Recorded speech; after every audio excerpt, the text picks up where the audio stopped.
우리 옆에 계신 분과 인사할 때 이렇게 인사 나누겠습니다. 애 많이 쓰셨습니다. 인사하겠습니다.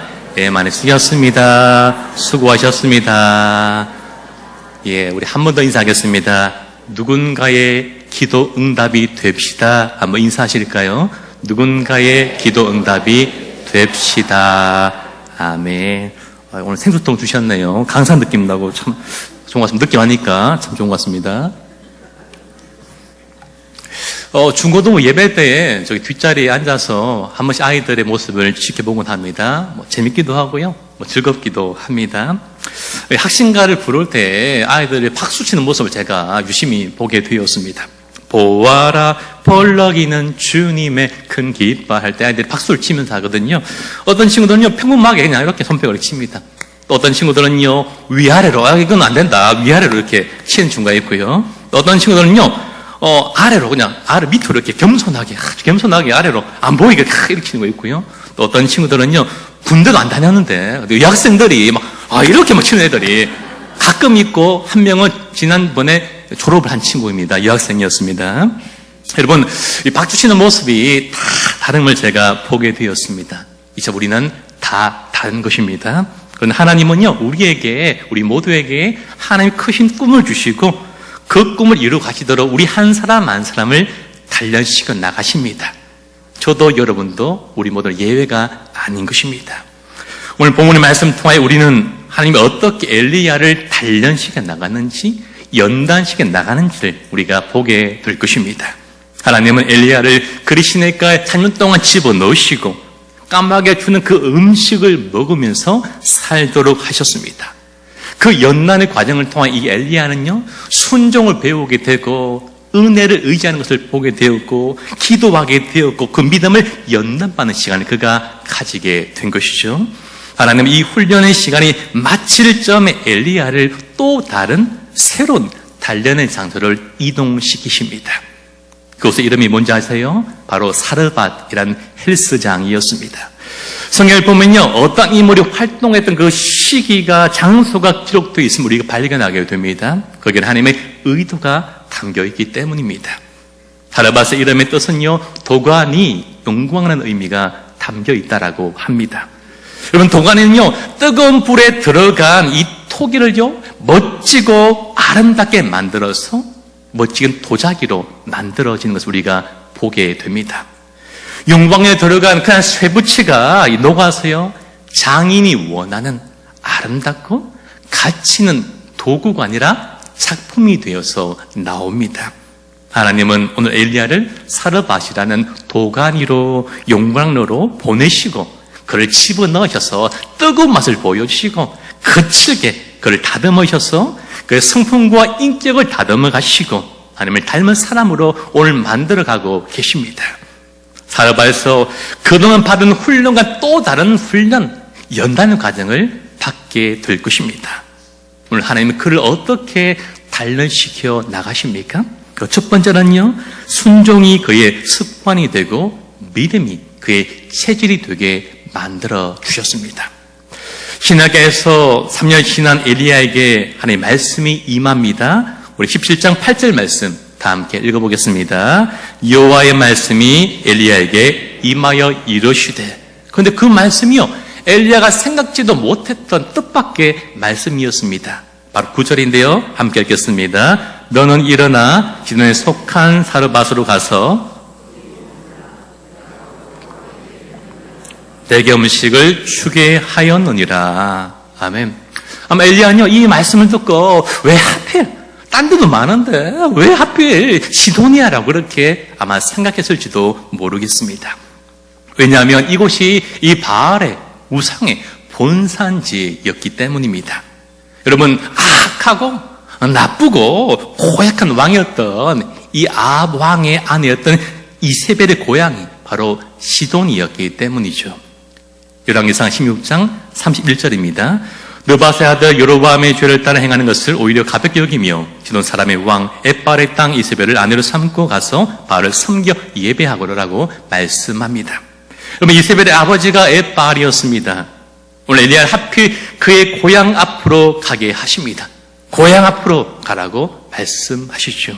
그리고 하필 그 집은 잘 사는 집이, 부유한 집이 아니었고 하필 과부의 집이었습니다. 당시 가장 가난하고 혼자 살기 힘든 대표적인 것이 바로 과부와 고아였지 않습니까? 그곳에 가서 그에게 음식을 구하라라고 하신 것입니다. 여러분, 엘리야 입장은 어떻겠습니까? 차라리 까마귀가 더 나았을 것입니다. 차라리 내가 벼룩의 간을 빼먹지 그런 마음이 들었을 것이고, 염치도 없지 그런 마음과 양심의 가책이 아마 그 안에 들었을 것 같습니다. 그런데 그곳으로 가라라고 말씀하십니다. 솔직히 차라리 한자가 시내가 엘리야의 입장이 더 마음 편하고 더 나았을 것입니다. 조금 외롭긴 해도 그래도 마음은 더 편했을 것입니다. 엘리야 입장에 전혀 이해되지 않는 그런 명령이었습니다. 그런데 엘리야는 아무 말 없이 그 말씀 듣고 즉시 순종함으로 나아갑니다. 당시 엘리야가 머물던 그리 시내가와 시돈은요, 먼 거리였습니다. 그 먼 길을 그냥 말씀 하나 듣고 그 말씀 따라서 오늘 나아가고 있습니다. 마치 아브라함이 하나님의 말씀을 듣고 삶의 터전을 떠다 생소한 곳으로 가는 모습을 떠올리게 합니다. 하나님은 그리 시내가에 있던 그를 이제는 시돈으로 옮기면서 다시 한번 또 다른 모습의 훈련, 연단을 하려고 하십니다. 한마디로 순종이 그의 습관이 되고 믿음이 그와 그의 삶의 체질이 되도록 만들기 위함이었습니다. 여러분, 많은 사람들은요, 순종하지 않습니다. 순종하면서 그렇게 기뻐하지 않습니다. 왜요? 불순종이 훨씬 더 쉽기 때문입니다. 훨씬 더 우리와 맞기 때문입니다. 그게 더 좋아 보이기도 합니다. 그러나 우리는 교회를 아무리 다녀도 변하지 않는 이유가 바로 여기에 있습니다. 왜냐하면 불신앙이 우리의 체질이 되어 있기 때문입니다. 사랑하는 성도님 여러분, 무슨 일이든 간에 우리는요, 반복해야지 습관이 되고요, 그것이 바로 체질이 되는 것을 우리가 알게 되는 것이죠. 여러분, 운동 안 한 사람이, 저 같은 사람이 갑자기 헬스장을 끊고 운동하러 가서 엿기를 든다고 하루아침에 한 달 한다고 근육이 생기지 않습니다. 절대 그렇게 될 수가 없습니다. 그냥요, 내일 들어눕게 됩니다. 그냥 하던 대로 살아가는 게 훨씬 편한 것 같기도 합니다.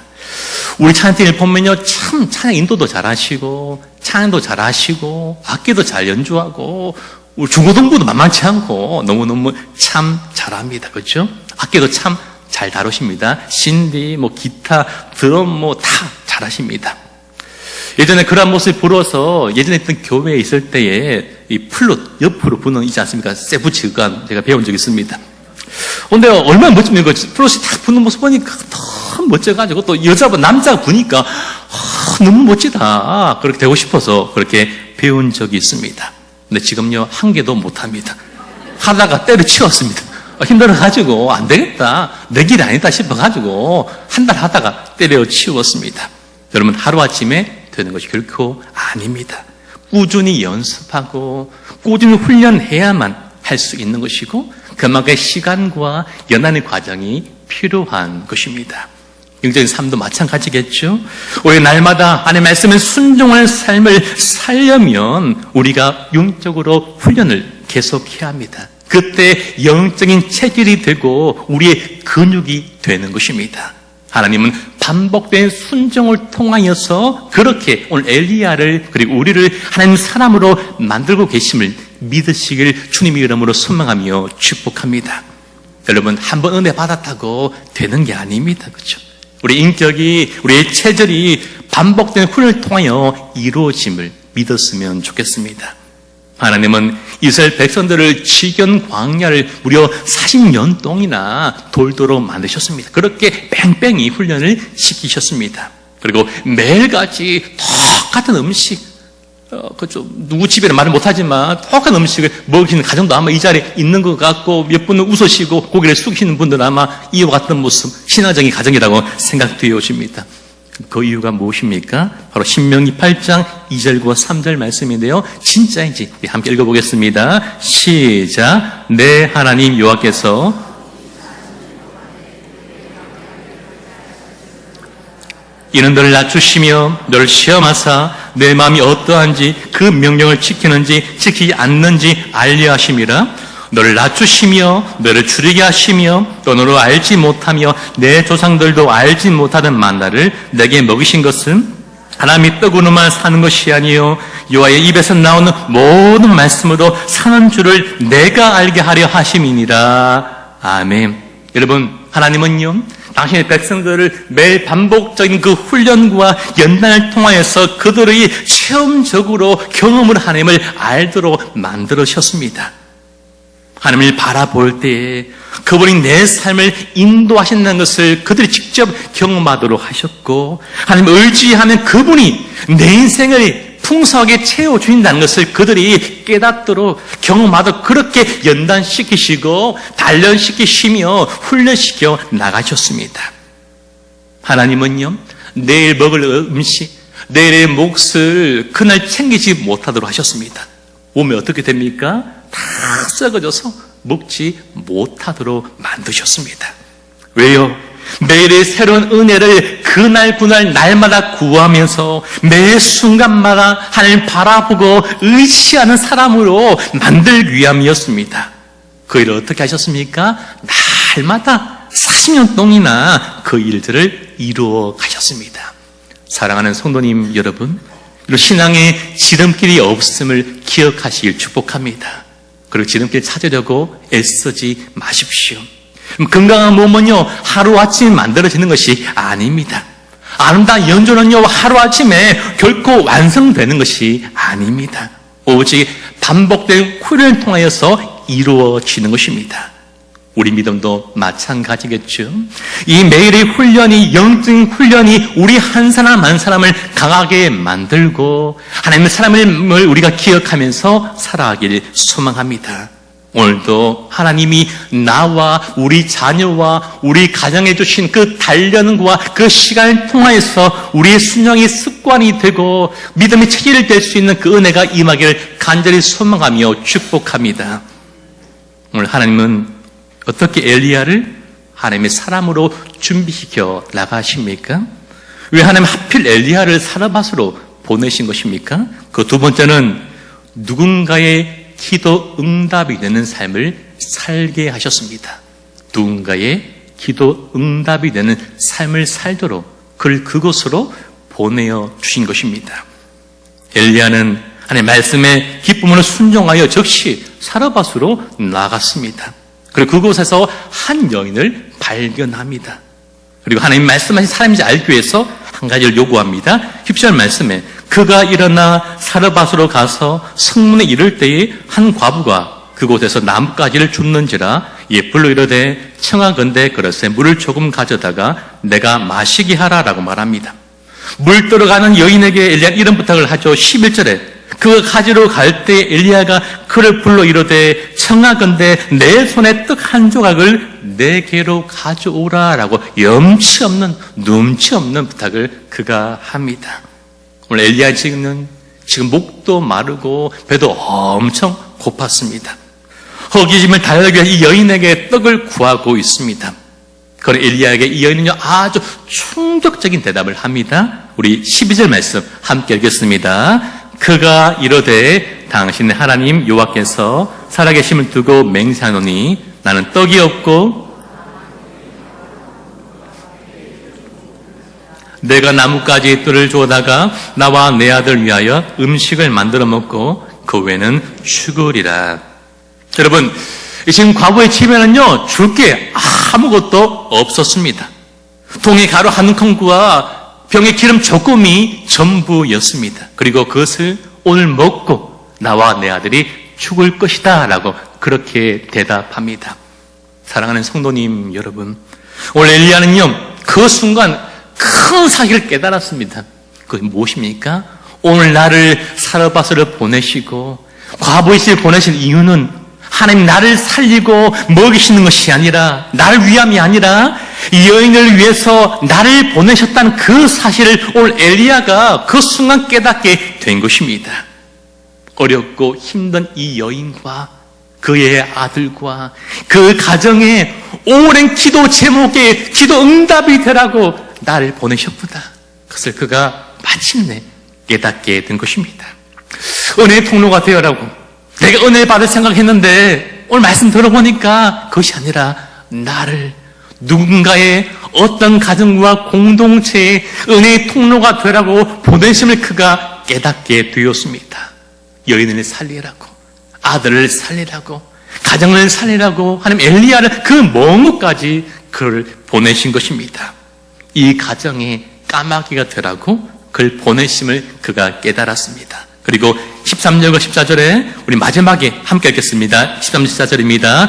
엘리야가 그에게 이르되 두려워하지 말고 가서 내 말대로 하려니와 먼저 그것으로 나를 위하여 작은 떡 한 개를 만들어 내게로 가져오고 그 후에 너와 내 아들을 위하여 만들라. 이스라엘의 하나님 여호와의 말씀이 나 여호와가 비를 지면에 내리는 날까지 그 통에 가루가 떨어지지 아니하고 그 병에 기름이 없어지지 아니하리라 하셨느니라. 아멘.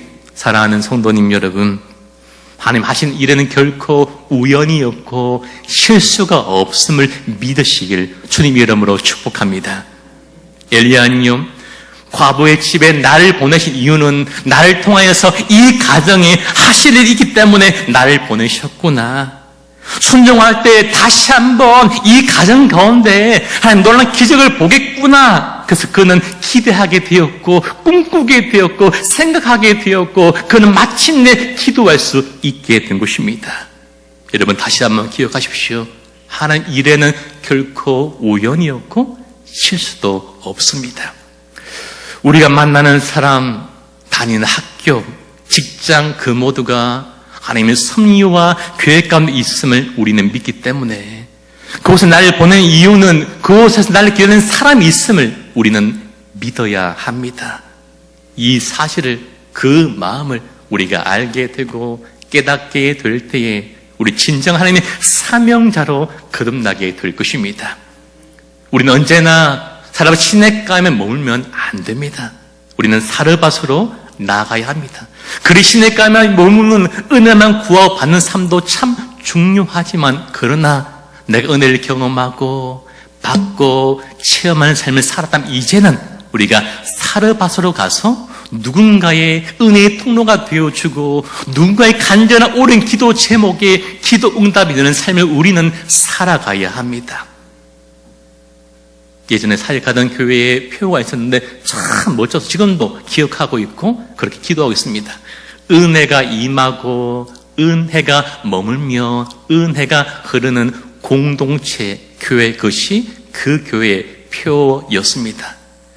요즘 MZ세대와 다음 세대의 용어 가운데 럭키피키라는 용어가 있습니다. 이게 뭔가 이런 분도 있을 텐데 신조입니다.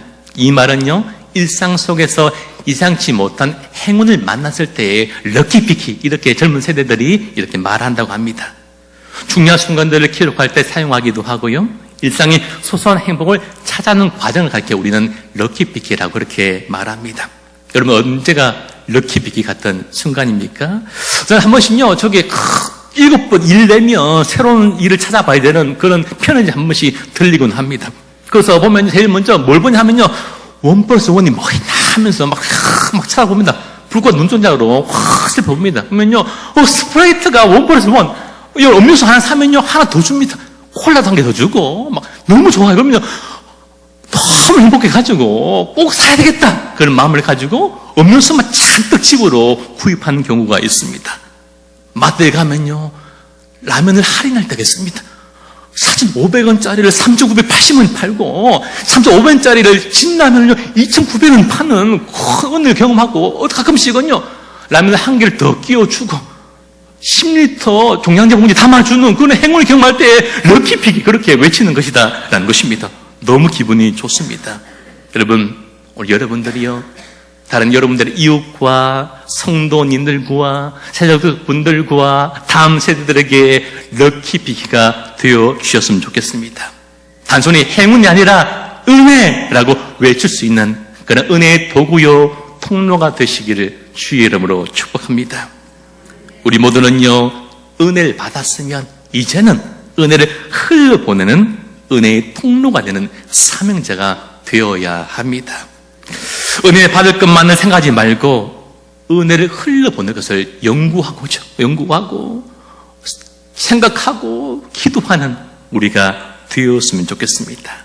내 기도만 응답받기를 그렇게 바라는 삶이 아니라 내가 누군가의 기도 응답이 되어주는 삶, 그것이 우리 기도 제목이 되고 우리 꿈이요 우리 비전 되기를 간절히 소망하며 축복합니다. 우리가 있는 사람과 장소를 한번 둘러보면요, 우리를 향한 하나님의 의도와 뜻과 마음 우리가 깨달을 수 있습니다. 여러분, 옆에 있는 성도가 우연히, 그렇죠? 옆에 계신 분들이 우연히 내 자리 옆에 앉은 것이 절대 아닙니다. 오늘 우리가 창원 세수교에 우연히 오게 되었고 믿음 생활하는 것이 결코 아닙니다. 오늘 직장에서, 학교에서 누군가를 만날 때, 친구를 만나고 동료를 만날 때 그 사람들이 우연히 만나게 된 것이 결코 아닙니다. 그리고 오늘 내가 하는 그 일이 결코 우연이 아닙니다. 오늘 여러분 가정에 가장으로 있는 것이, 아내와 남편을 있고 자녀를 있는 것이 결코 우연이나 실수가 아닙니다. 그것은 우리 모두를 향한 하나님의 크신 뜻과 계획이 있음을 믿으시길 소망하고 축복합니다. 오늘 하나님 엘리야에게 말씀하십니다. 내가 누군가의 기도 응답이 되어 주어라. 내가 필요한 자리라서 너를 보내었단다. 내가 오늘 해야 할 일이 있어 지금 그 자리에 있단다라고 엘리야에게 말씀하셨고, 그리고 그 하나님이 오늘 우리에게도 말씀하시는 것입니다. 내가 있는 그 직장에 있는 이유가, 오늘 우리가 있는 공동체에 있는 이유가, 가정에 서 있는 그 이유가, 학교에 있는 이유가 우연도 아니고 실수도 아니고 오늘 누군가 만나야 되고 그 사람의 기도 응답이 되게 하기 위한 하나님 크신 뜻과 계획임을 믿으시길 주님 이름으로 축복합니다.